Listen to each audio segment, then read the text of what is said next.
Back in 1992, when football was invented, Oldham Athletic were one of the founding members of the shiny brand new Premier League. Oldham spent 2 years in the Premier League, finishing the first season in 19th and then getting relegated the season after in 21st place. They eventually dropped down to what would become the EFL League One, and they spent an astonishing 21 years there. Towards the end of those 21 years, Oldham was taken over by, I'm going to get his name wrong, but Abdallah Lemsegam, a Moroccan football agent who promised to get the club out of League One, which he did, just in the wrong direction. The club fell into League Two and then out of the Football League entirely, becoming the first former Premier League club to do so. But with Lemsegam? I got it wrong. But with Lemsegam, I can't get it. I'm going to keep this in. But with Lemsegam now gone, I got it right then.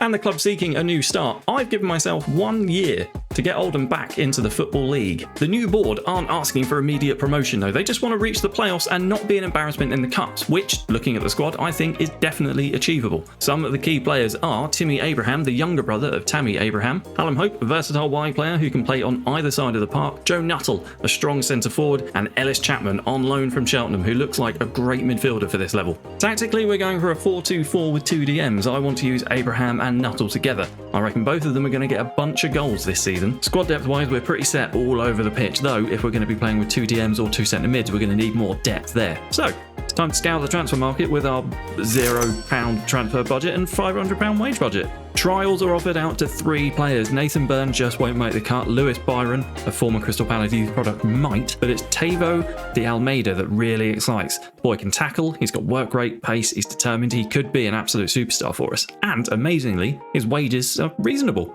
But work permits. Damn work permits. Next, I introduce myself to the squad, and they're not thrilled, but by the end of the meeting, I've won them round. There's a tactical switch up before our first friendly so we can make better use of John Rooney, but we go on to lose 2-1 anyway. Timmy Abraham puts us ahead after some fine passing, but a quick fire double early in the second half sees us go behind. Jack Stobbs thinks he's equalised late on, but it's disallowed, and it's a disheartening start to life at Oldham. Our season kicks off at home to Yeovil. Alex Fisher puts them ahead early on, but the younger Abraham pulls us level on the stroke of half time. In the second half, both teams seem to have decided that a draw is enough, and we have our first point of the season. I also seem to be cultivating a strained relationship with Will McDeed, who likes me. A 2-0 victory over bottom of the table Solihull Moors sees us get our first league win, with Hallam Hope scoring from the tightest of angles. We end August raiding Wildstone for 5 goals, but it would be nice to keep some clean sheets at some point this season. Sitting third in the league midway through September, we head into a tough match against league leaders Notts County. Notts County take the lead early on with an incredible header, but goals from Timmy Abraham and Joe Nuttall put us 3-1 up. County get one back through Rodriguez just before half-time before completing the comeback late on. We beat Chesterfield straight after that 2-0, and that actually puts us above Chesterfield and up into second place. Next up is the FA Cup, and we're at home to Kettering. It's another bonkers game that sees us come back from 3-1 down. 3 quick goals from Kettering and we're in trouble, but Rooney slots away a penalty before half-time. Goals from Tollett and Nuttall put us on equal footing before Zane Francis Angle puts us in the lead and into the first round of the FA Cup. Our good form carries on throughout October, just the 3 league defeats all season, and we're looking good up in third place. We're only 3 points off the automatic spots. November gets off to a good start as we defeat last year's Vanarama national title winners Stockport County 4-2 in the FA Cup. We go down early, but goals from Nuttall and Rooney put us ahead. Stockport reply, but Tollett and Porter eventually see us through to the second round.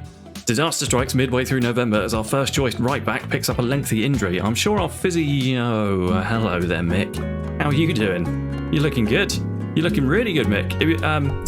Sorry. Back on track. Injuries are mounting up with Ben Tollett joining Jordan Clark on the physios table, and following an injury in our 0-0 draw with Charlton in the FA Cup, we lose Hallam Hope as well. Looking a bit depleted, that's 3 key players out now, but glorious Mick is looking after them, aren't you, Mick? The FA Cup third round puts us up against the Irons.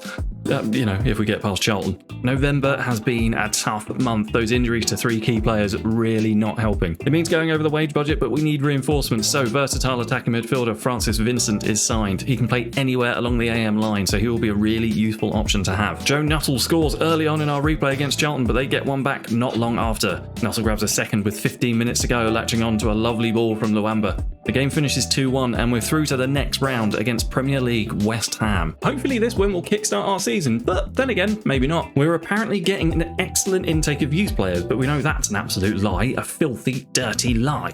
Another heavy defeat and we're hauled in front of the board to explain ourselves. I tell them that injuries have taken a toll, but they're not having it. I refuse to make any promises and instead suggest that we just take a breather. They're not happy and it's safe to say that I'm under some pressure. West Ham absolutely annihilate us in the cup. They play a full-strength team, which, let's be honest, is a touch unfair. It's a savage result, an absolute demolition job. A 3-3 draw against Solihull Moors follows, and we're playing better, but we are in trouble, no doubt about it. Finally a win! It came against the worst team in the league, but a win is a win is a win. Joe Nuttall opens the scoring with a fine header before Tollett makes it 2, latching onto a good cross from Abraham. Hallam Hope completes the scoring, and we go straight on to win another game. This time it's 1-0 against York, Nuttall back in the goals, and with Hope and Tollett off the physio's table, we're starting to look like a football team again. Tactical switch to a 4-3-3 means Nia Kirby is brought in on a free transfer to further bolster the midfield, and at the end of January we look okay-ish. But we've got Notts County in our first February match, and it's another one that could see me lose the job. The squad are really unhappy as well, and this feels like it could be it. Notts County take the lead, but Hogan equalise. Notts County go in front again, but Hallam Hope puts us back on level terms just after half-time. County hit us with a devastating pass to take the lead again. Hallam Hope, Abraham and Tollett combine to score our final goal, but a late penalty for Notts County seals it. Halfway through February, Jordan Clark picks up another injury, and it's looking like we need to bed in a youngster. That youngster is Oliver Kilner. He's absolutely not the finished article, but he is wearing a suit, so I trust him completely. He doesn't play well in his debut against Dagenham and Redbridge, but we do come out 2-0 winners, Joe Nuttall again in the goals, taking his tally to the season to 13. The media are calling our next match against Southend El Sacico, which honestly feels like it could apply to all of our matches because we have been terrible. We bring in some more midfield reinforcements in the shape of JJ McKiernan on loan from Watford. It's totally fine that our two best players are actually not our players, right?